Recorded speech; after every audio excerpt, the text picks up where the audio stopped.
You're listening to the Metrics Maven podcast, the show for solopreneurs ready to stop guessing and start growing. What is the real importance of numbers and metrics? And why do businesses need to track them in order to succeed? What are these numbers actually telling us? And why do they even matter?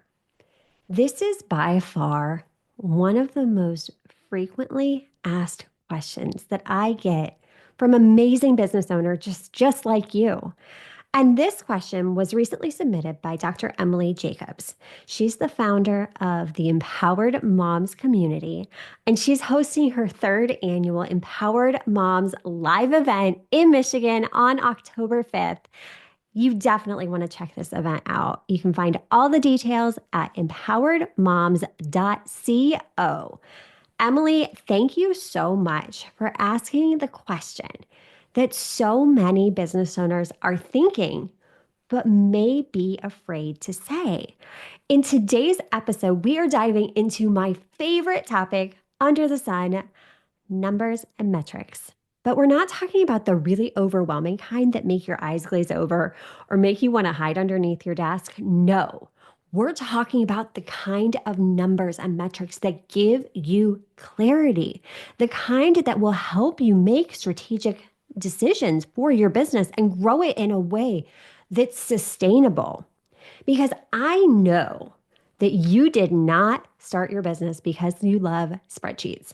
In fact, they probably even make you cringe because tracking metrics feels like just one more thing to add to your already busy schedule.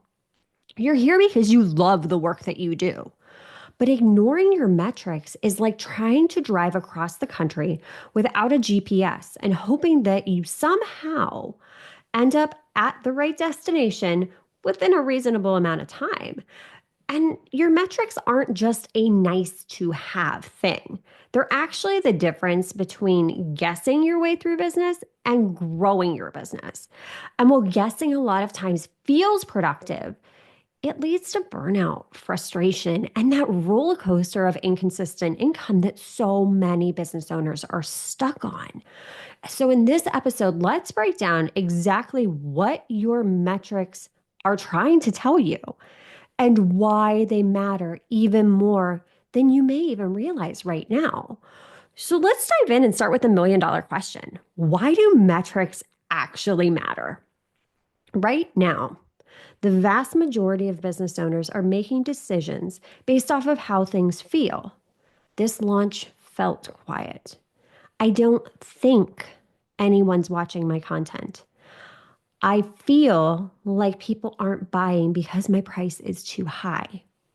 But feelings, while valid, they're not always giving us the full picture. And when we are basing decisions based off of how things feel, we do this because it's familiar, it's fast, and it's really less intimidating than actually taking the time to dig into the data and metrics. Because most business owners haven't been taught how to use metrics in a practical way. And many carry the belief that, you know what, I'm just not a numbers person.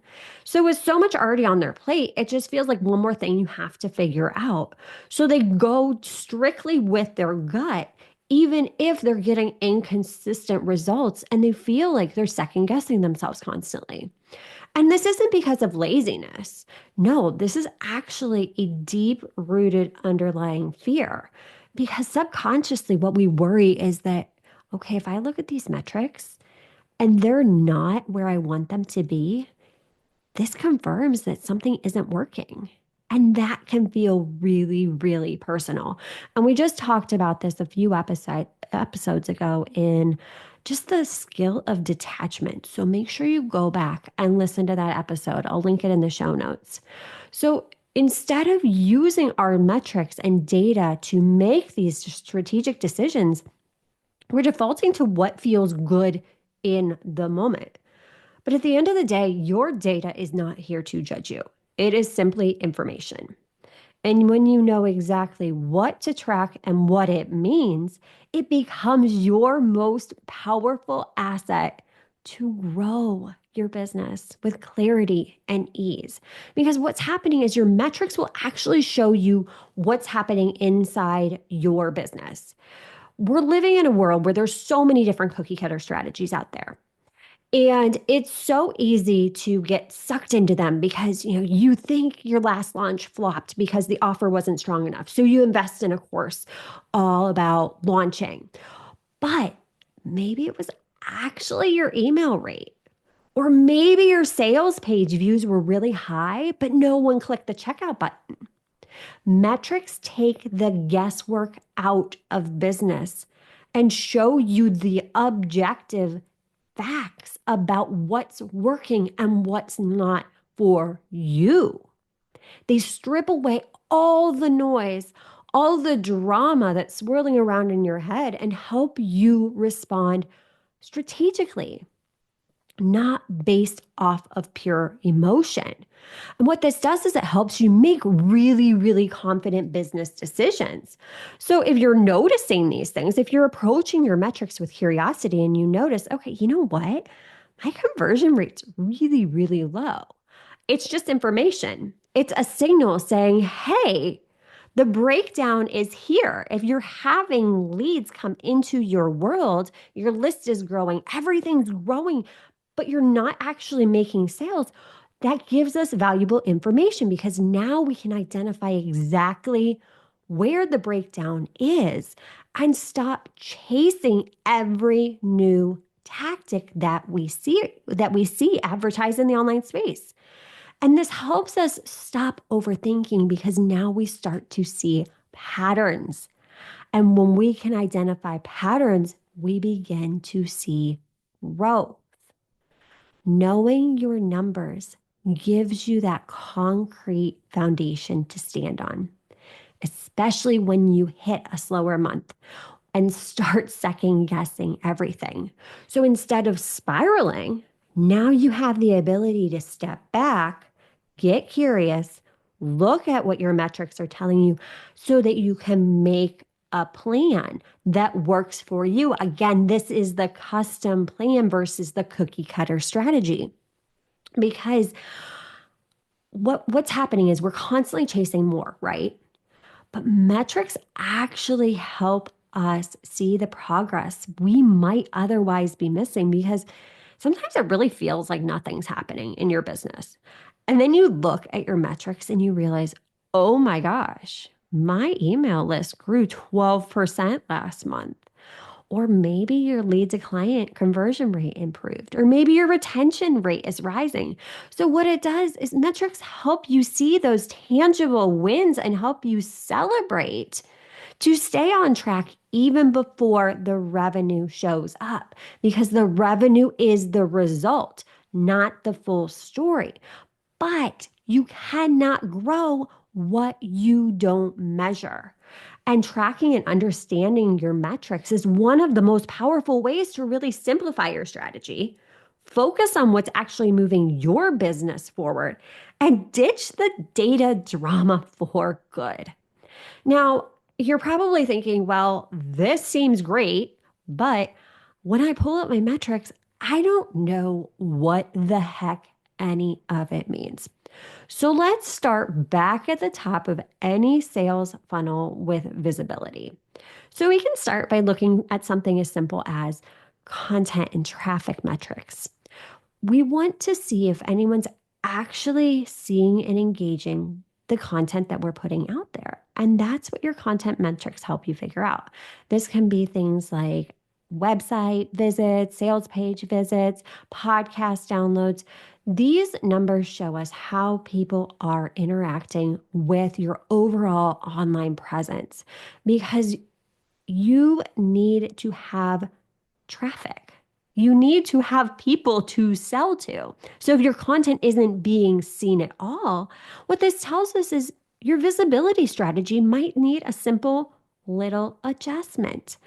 And what this is doing, it's helping us spot these gaps early on before it impacts your sales. So we're not talking vanity metrics, just like likes and followers. We really want to get curious and look at clicks, How much time are people spending on your page?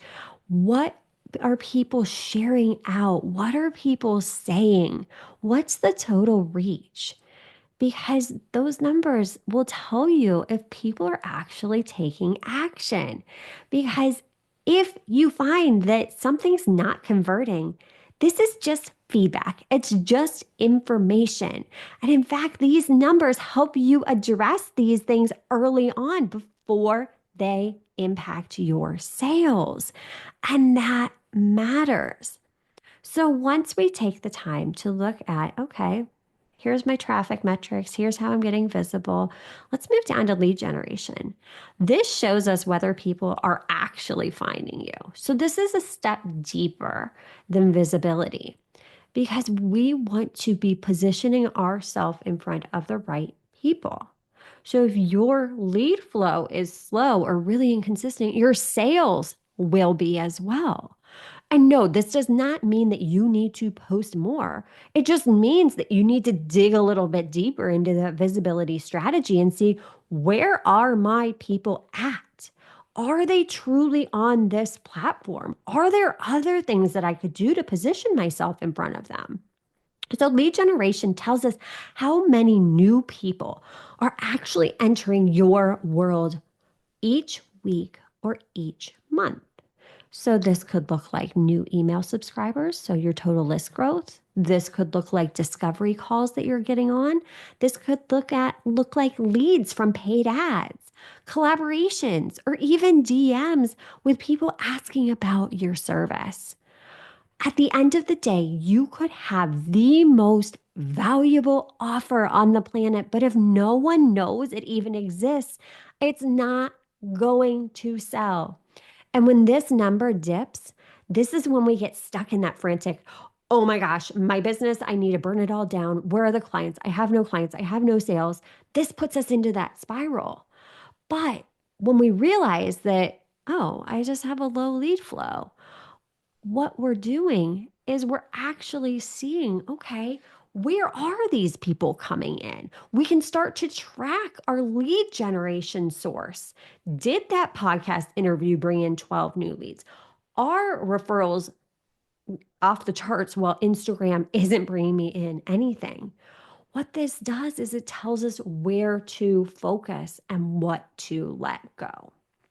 So once we've done that, we want to move further down and look at our conversion rate. This shows how well you're converting leads into clients. Again, you can now, if you don't have a visibility problem, you're getting tons of engagement. You're getting lots of reach. You're getting eyes on your content. People are commenting. People are resonating with your message. But if there's not a conversion happening, what we're realizing is that, I'm not really effectively turning interest into income. So, for example, if 10 people reach out to you over a month's time and two people say yes, your conversion rate would be 20%. And this number helps you figure out where things are getting stuck. So, is the challenge bringing people in, or is it more so guiding them to a yes? So when we know that on the flip side, if our conversion rate's solid, but our lead flow is low, your offer is likely working. You just need more eyes on it. So we have one number here, but two totally different decisions. And when we lean into it and get curious, this is how we stop guessing and start growing our sales, which brings us down to our sales metrics. So these numbers show us whether our offers are actually profitable and sustainable. Basically, it comes down to, are people buying, and are they buying enough? Sales metrics help us cut through the busy work and see what's actually driving our income. So this includes revenue, the total amount of money coming in, our average order value, how much each sale brings in on average, and our customer lifetime retention value, which tells us how much income one client is generating over the lifetime that they are in our world. And together they tell us if our pricing, packaging, and client experience are built for long-term growth. So if your revenue feels stuck, again, the numbers and metrics help you figure out why. Is it a volume problem? Is it a pricing issue? Is it a retention issue? So now instead of defaulting to, I just need more clients, you're asking better clients like, okay, do I really need more clients or do I just need to adjust my pricing? Are clients buying once and disappearing, or are they coming back for more or referring their friends?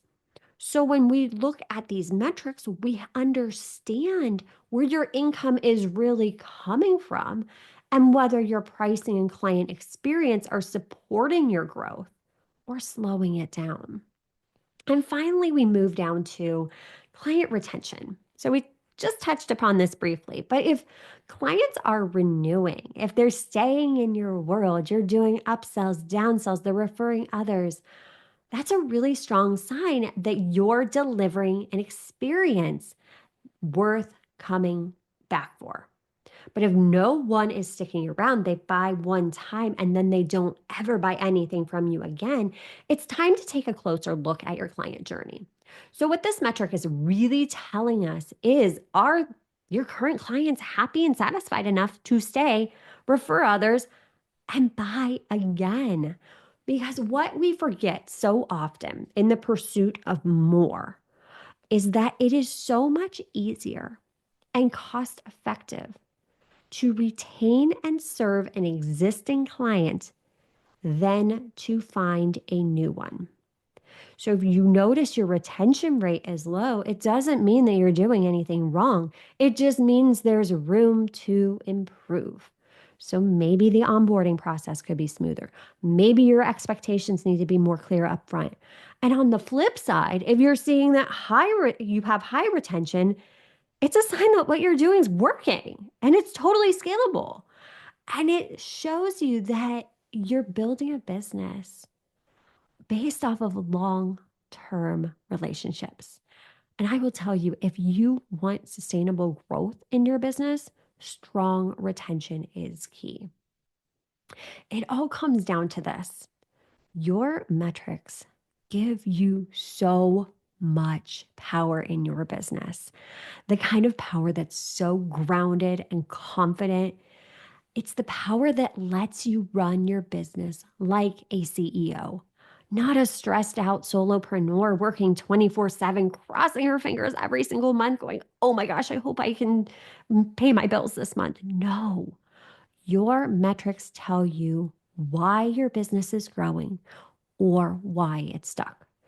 Instead of guessing what to fix, your numbers show you exactly where to focus your time and energy. And once you know how to read them, you can stop trying all of the things and start focusing on the right things for your business, the things that actually lead to growth. Your metrics are the custom strategy your business has been trying to tell you, like, hey, it's right here. This is what you've been searching for all along.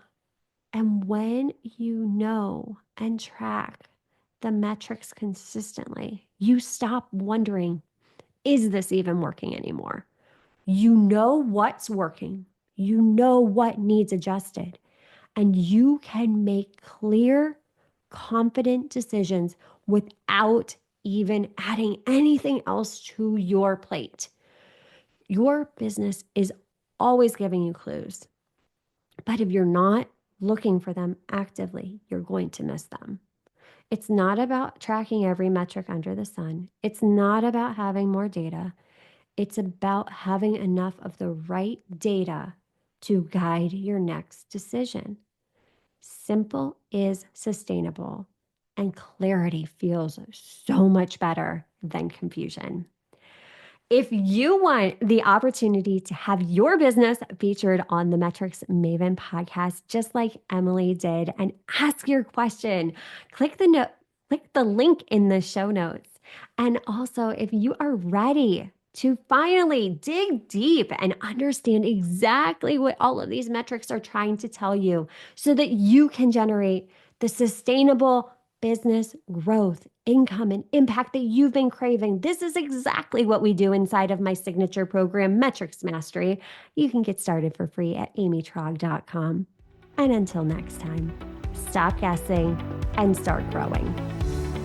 Hey, before you go, if you're loving the podcast, hit subscribe so you never miss an episode. And if you know a fellow solopreneur who's ready to break through their sales plateau, send this episode their way.